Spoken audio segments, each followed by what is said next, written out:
Assalamualaikum warahmatullahi wabarakatuh. Perkenalkan, nama saya Doni Irawan dari kelas Bahasa Indonesia. Di sini saya akan mempresentasikan tentang bahasa Indonesia berpotensi menjadi bahasa Asia Tenggara. Latar belakang bahasa Indonesia berpotensi menjadi bahasa Asia Tenggara ketika ASEAN bersepakat untuk berintegrasi dalam bidang kerja sama ekonomi. ASEAN yang pada kenyataannya memiliki perbedaan yang sangat mencolok, seperti Malaysia memiliki kebudayaan Islam dan Melayu, Thailand dengan Buddha, Philippines dengan Katolik, dan Indonesia dengan kebudayaannya Nusantara. Maka perbedaan ini bisa dipersatukan dalam rangka titik temu pencapaian ekonomi maju atas nama Komunitas Bangsa Asia Tenggara. Salah satu solusinya ialah dengan penetapan bahasa resmi di kawasan ASEAN. Karena dengan adanya bahasa resmi tersebut bisa mempermudah komunikasi antar bangsa ASEAN dalam hubungannya satu sama yang lain, sehingga dapat terhindar dengan yang namanya salah pengertian yang dapat mengakibatkan memanasnya hubungan antar bangsa Asia Tenggara. Keberadaan bahasa Indonesia di kawasan Asia Tenggara, bahkan di kawasan Asia internasional, sangat berperan, bahkan berpotensi menjadi bahasa yang akan digunakan di ASEAN. Dan ini merupakan kelebihan bahasa Indonesia, mengingat bahasa ini cukup mudah dan sederhana, serta memiliki minat pemakai bahasa Indonesia sangat besar, sehingga dapat memberikan kontribusi untuk menjadikan Indonesia sebagai bahasa yang digunakan di kawasan Asia Tenggara. Sejarah bahasa Indonesia.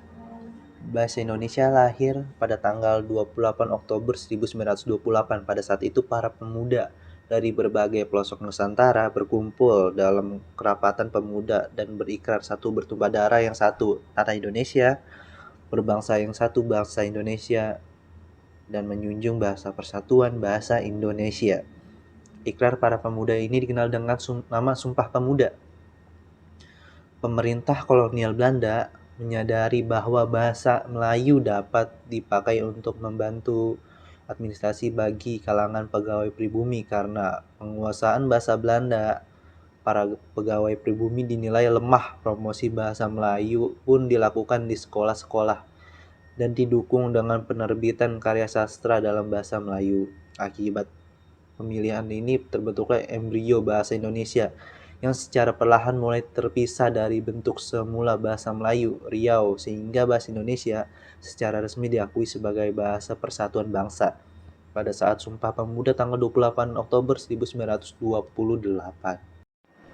Bahasa Indonesia terus berkembang untuk memenuhi kebutuhan komunikasi pada masyarakat ASEAN, sehingga bahasa Indonesia berpotensi menjadi penghubung antar bangsa-bangsa Asia Tenggara. Bahasa Indonesia sangat berpeluang menjadi bahasa utama bangsa ASEAN karena mempunyai beberapa hal yang sangat menguatkan, yaitu bahasa Indonesia mempunyai struktur yang sederhana. Oleh karena itu, bahasa Indonesia sangat mudah dipelajari. Di samping itu, bahasa Indonesia juga mempunyai daya serap kosakata yang kuat.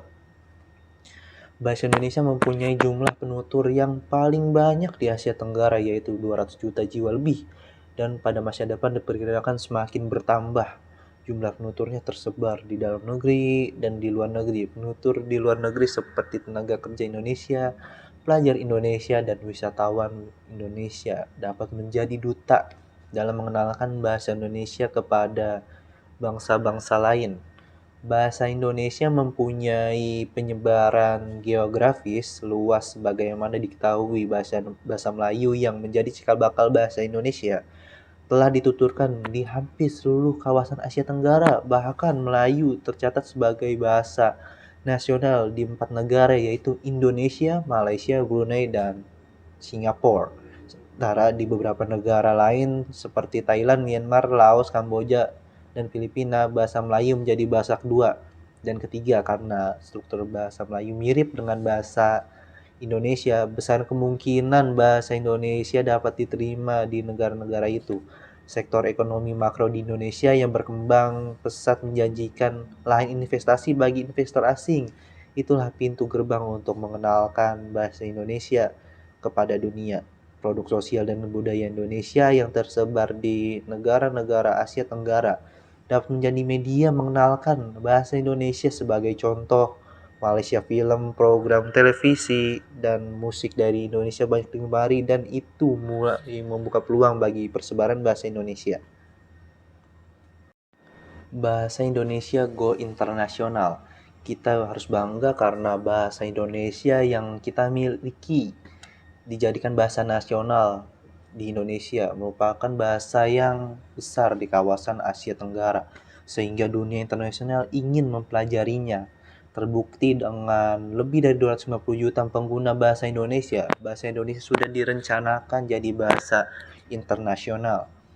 Rencana internasionalisasi bahasa Indonesia ini tertuang dalam Undang-Undang Nomor 24 Tahun 2009 tentang Bendera Bahasa dan Lambang Negara, serta Lagu Kebangsaan Indonesia memiliki kekuatan, kelemahan, peluang, dan ancaman sebagai berikut.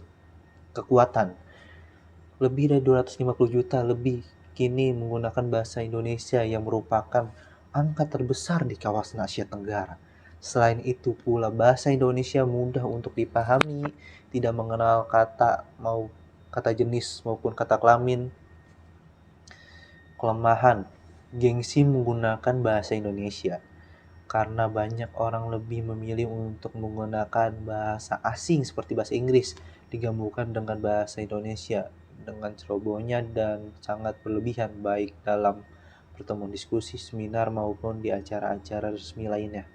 Peluang bahasa Indonesia sudah mendunia, bahkan beberapa kata dalam bahasa Indonesia ternyata banyak dipakai di sejumlah tempat di banyak negara. Kenyataannya memang beberapa kata dalam bahasa Indonesia berasal atau mempunyai arti yang sama dari negara-negara tertentu, misalnya bahasa Portugal, bahasa Belanda, bahasa Spanyol, bahasa India, bahasa Arab, dan bahasa dari negara lainnya. Beberapa kata dalam bahasa daerah juga turut memperkaya khasanah bahasa Indonesia yang sebenarnya berasal dari bahasa Melayu.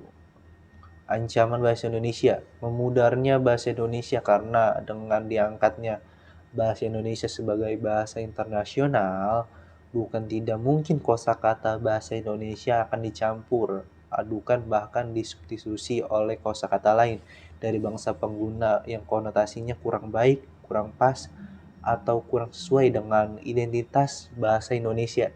Hal ini dikhawatirkan kosakata-kosakata yang kurang baik justru lebih populer dibandingkan bahasa Indonesia itu sendiri. Yang lebih membahayakannya, kosakata baru yang kurang baik ini justru lebih disukai oleh para masyarakat Indonesia. Bahasa Indonesia sangat cocok jadi bahasa Asia Tenggara. Tingginya minat orang asing belajar bahasa dan budaya Indonesia harus disambut positif. Kalau perlu, Indonesia menambah pusat kebudayaan Indonesia di sejumlah negara guna membangun saling pengertian dan perbaiki citra. Saat ini ada 45 negara yang mengajarkan bahasa Indonesia, seperti Australia, Amerika, Kanada, Vietnam, dan banyak negara lainnya. Bahasa Indonesia sangat populer di Australia, dan yang perlu diketahui, bahasa Indonesia merupakan bahasa paling populer keempat. Ada kurang lebih 500 sekolah pada tingkat pendidikan dasar yang mengajarkan bahasa Indonesia di negara kangguru ini. Sama seperti negara kita, bahasa Indonesia adalah bahasa yang wajib dipelajari di tingkat sekolah dasar. Beberapa universitas di Australia juga ada yang menyediakan jurusan bahasa atau sastra Indonesia. Hal ini membuat Australia menjadi salah satu negara yang paling populer mengembangkan bahasa Indonesia.